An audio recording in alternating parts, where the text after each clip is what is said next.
演赵露思是和好度张嘉哈是 CP 怎么这么萌？迪丽热巴、吴磊主演的《长歌行》正在热播。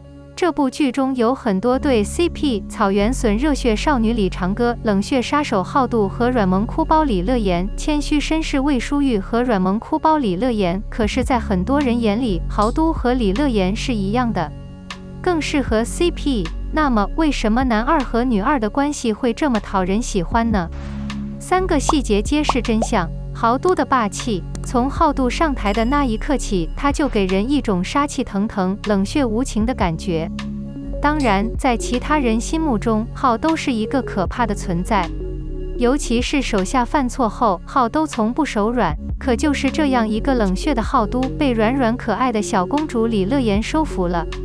就在李乐言为了让魏书玉救李长歌而故意拖着浩都的时候，本以为好度会拒绝，好度却默默陪着李乐言，不仅把李乐言抬上了马，还把李乐言抬到了床上。这是什么霸气操作？真的是满满的 Max 男友力啊！关键是为了不吓到李乐言，浩都还仰着头跪在地上，悄悄陪着李乐言。喜欢一个人就是这样，好看到乐言哭会心疼，看到乐言小气好会忍。好都的心疼，在浩都的心目中，追杀李长歌是头等大事，所以浩不会放弃任何机会。但李乐言和李长歌就像姐妹一样，所以李乐言对李长歌的感情很深。于是李乐言让浩都饶了李长歌一命。虽然浩都没有给乐言正面回应，但浩都的举动已经显示了浩都的自私。猎鹰威胁李乐言的同时，浩都威胁李长歌。这个时候，浩都明明可以抓到李长歌，但浩都最终还是心软了，放了李长歌。事实上，好为李乐言感到难过，他害怕猎鹰会伤害李乐言，可见李乐言在浩都心中的重要性。毕竟对于冷血的浩都来说，只有深爱他的乐言才会成为他的软肋。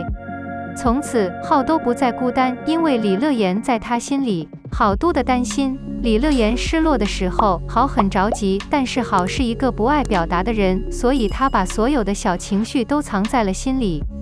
可是魏书玉喝醉之后就想念李长歌了。这时候浩都很生气，把魏书玉的酒坛子扔了出去，因为在浩都看来，魏书玉要为李乐言的损失负责。但魏书玉为别的女人着想，把李乐言放在一边，这是浩都无法容忍的。可见浩都对李乐言有多担心。浩都可以容忍李乐言的小脾气，也可以为李乐言做出让步。在浩都心中，只要是为了李乐言，他都可以努力改变自己。这么霸道、细心、温柔的好度和小公主哭包的感情联系越吃越上瘾。然而李乐言被人贩子绑架了，浩都赶紧去救你可爱的小公主。为什么 CP 电影越来越火？热播古偶大汉星辰的真人 CP 五路能逃，吴磊 X 赵露思，苍兰诀的狄新万有引力，王鹤棣 X 虞书欣，客串综艺登入元宇宙 CP 白月光，白敬亭 X 杨超越，行动派为了倪中勤，秦小贤 X 哈尼克兹，以及华语电影新神榜杨戬深戬的直 CP 陈翔 X 杨戬，对爱吃甜食的网友们形成了全面围攻。暑假过后，朝代更替不只是古偶花样，微博 CP 超话榜，无路客逃亡超越博君一笑成为新美帝，狄新万有引力进入前3，白月光也进入前10。节目本身没有出声。9月6日晚，一则联动动词文章在狄新万有引力的作用下，白月光你将逃离乌鲁上热搜，网友大呼终于等到 BG 盛世，狂人迟迟被迫下台，客气西塘 BG 整顿内娱。这真的是真的吗？也不是，肉眼可见，在打破男女 CP 霸权的同时，火爆 BG 的生态也在变得呆滞。线下拿着灯牌的 CP 粉无路在开玩笑称为 4.0， 与 2.0 博小和 3.0 君哲的圈子发生了摩擦，这在过去是不可想象的。这是去年司徒和长歌行用双扫楼杀死被耽误包围的异性尊严时，大家开的玩笑。今年的情况是迟迟不改革殉道，更何况在 CP， 它包裹着每一个人，不断向前滚动，不分性取向，不分领域，不分控制，不允许任何一方轻易离开领域。CP， 我们为什么天天见面？早在 CP 等名词普及之前， CP 文化、CP 系就已经司空见惯。在纯二次元范畴中，令人难忘的故事通常具有极好的人物关系，也就是现在俗称的蚕食点。对于很多群像作品来说，正是错综复杂的 CP 构成了同人圈生态的骨架。吃 CP 过程中的考证、出粮、打架等行为让圈子活了下来，经得起时间的考验。在纯立体的品类中，组 CP 就像是创造了一个角色设计，在偶像界是一种默契的存在。真假有助于增强粉丝粘性，创造更多商机。选秀 CP 算得上是这种 CP 文化的一个分支，在国内可以追溯到前几年的超级女快男。同样还有综艺 CP 和网红 CP， 影视 CP 介于2维和3维之间，演绎虚构的故事，但靠的是真人的外表和化学反应，并且必然与现实中的剧集宣传、造星、IP 孵化有关。该品类的传统打法是创建银幕合作伙伴，然后利用他们炒作和引流新片。互联网流量时代的新玩法是以 CP 角色为核心的粉丝生态，推动作品出圈、出 IP。2010年，英剧《神探夏洛克》与福尔摩斯 X 华生 CP 风靡全球。由于影片质量过硬，各界人士并没有对他投来异样的目光。相反，他们有兴趣研究其中的文化现象，学习如何科学地推销腐败，以及拉近与互联网一代年轻人的距离。2014年至2015年，娱乐圈涌现出古剑奇谭、红衣、灵魂摆渡、伪装者、琅琊榜等一批顶尖 CP 毕业生。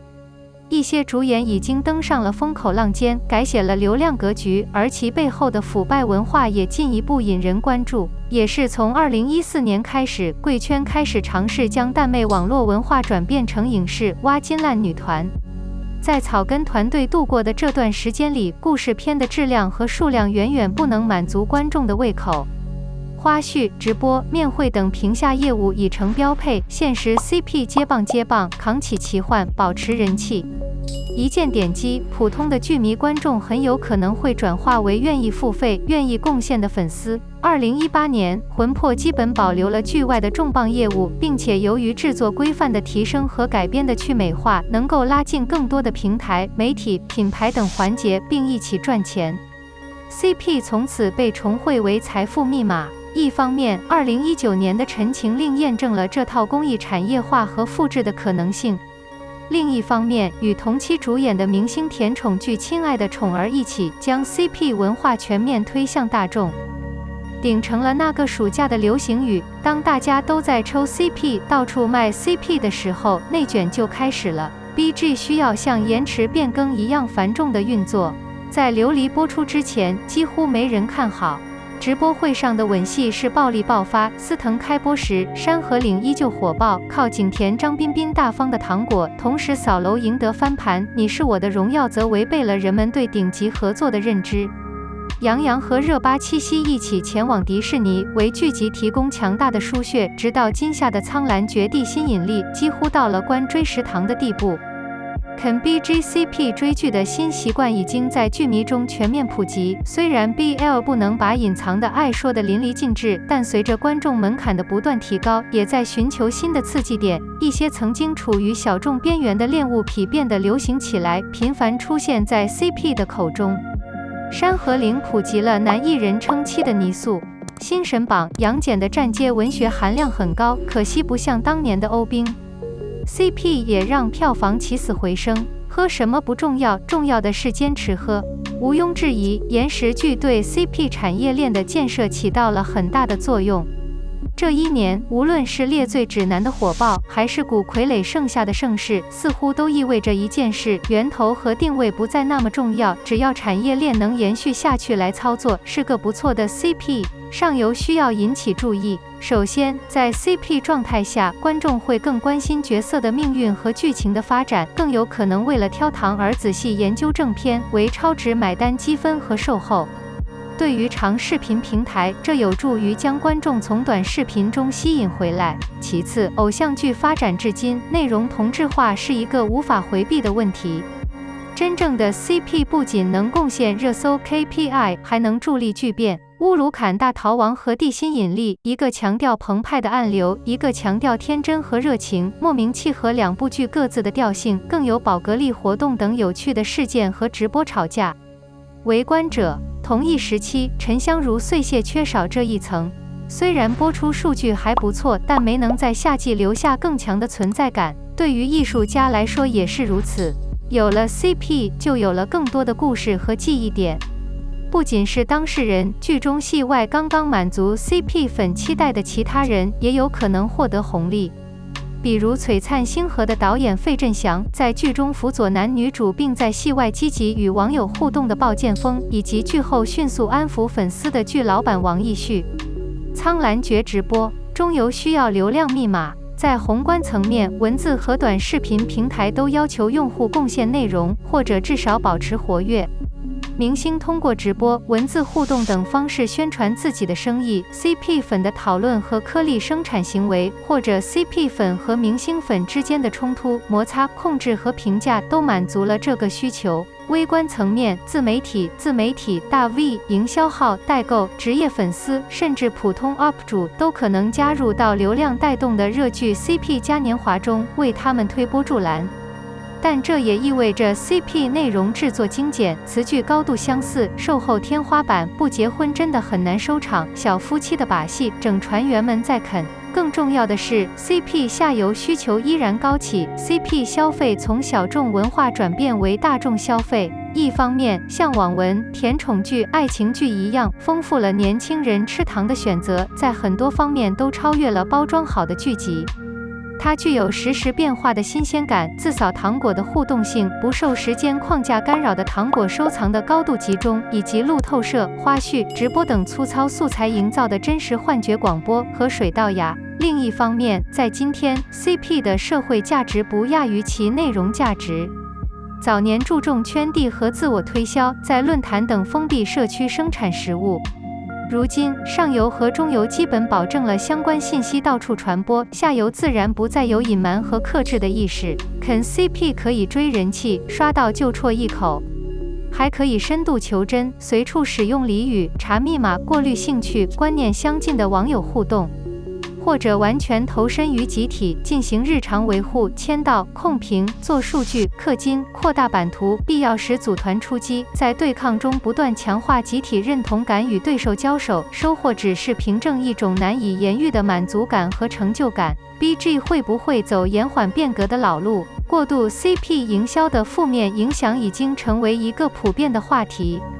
一是 CP 滤镜会转移重心，降低对剧情和表演、情感评分甚至盲目吹捧的要求，不利于内容产业的健康发展。二是 CP 已经到了解绑进化的阶段，很容易闹得一塌糊涂。三是中上游有支撑，附上自我推销已不再是共识。CP 粉很容易在不知情的情况下影响圈外人，或者知道却不在意。在延迟改革生态中，这些矛盾已经极端。现在虽然延迟改了，但是 CP 的开票并没有停止。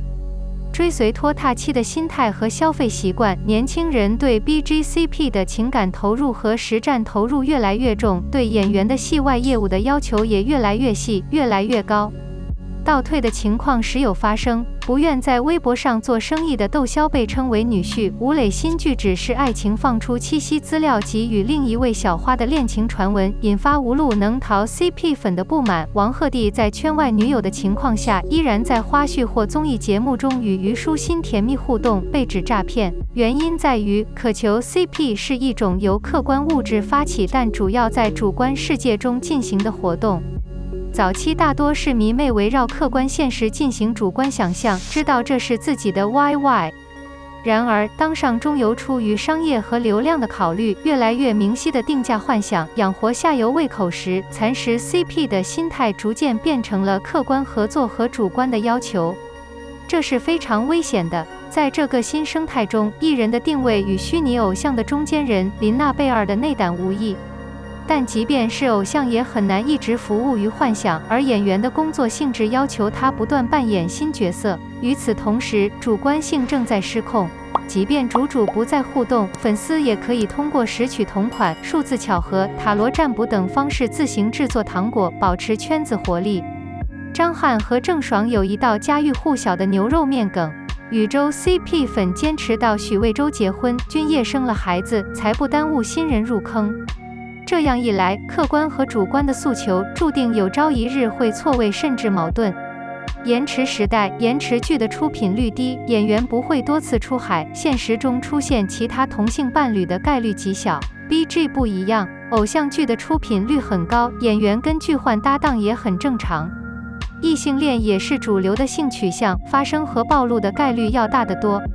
CP 粉越是痴迷，越容易感受到来自四面八方的挑衅。此外，中游的生态变化加剧了这种不受控制的局面。